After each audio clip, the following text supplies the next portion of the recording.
જળ સંચય જન ભાગીદારી અભિયાન અંતર્ગત સુરત ક્રેડાઈના ઉપક્રમે અવધ યુટોપિયા ખાતે જાગૃતિ કાર્યક્રમમાં અધ્યક્ષ સ્થાનેથી કેન્દ્રીય જળશક્તિ મંત્રી સી.આર. પાટીલે જણાવ્યું હતું કે પાણીરૂપી પારસમણીને સંગ્રહના કાર્યનો રાજ્યમાં પ્રારંભ થઈ ચૂક્યો છે. રાજ્યમાં 80,000 બોરને લગતા વોટર હાર્વેસ્ટિંગના કામો કરવાનું કમિટમેન્ટ મળ્યું છે. આવનાર સમયમાં ગુજરાતમાં 2 થી 2.5 લાખનો લક્ષ્યાંક છે. વરસાદી પાણીનું મેનેજમેન્ટ કરી એક ટીપાને ભૂગર્ભમાં ઉતારવા અનુરોધ કર્યો હતો.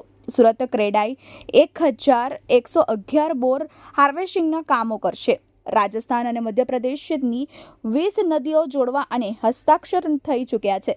વધુમાં કહ્યું કે ગામનું પાણી ગામમાં, સીમનું પાણી સીમમાં અને ખેતરનું પાણી ખેતરમાં જ રહે અને ભૂગર્ભ જળ રિચાર્જ થાય તે માટે જળ સંચય અભિયાન આશીર્વાદ રૂપ નીવડે છે.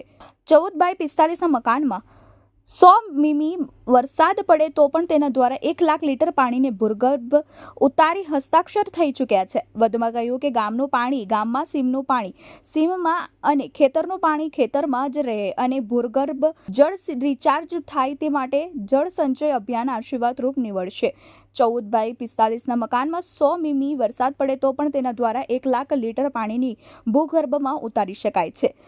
ક્રેડાઈના ચેરમેન સંજય માંગુકિયાએ જણાવ્યું કે વરસાદી પાણીને ભૂગર્ભમાં ઉતારવાથી આવનારી પેઢી સાથે માનવજાતિની ઉમદા સેવા થઈ શકશે.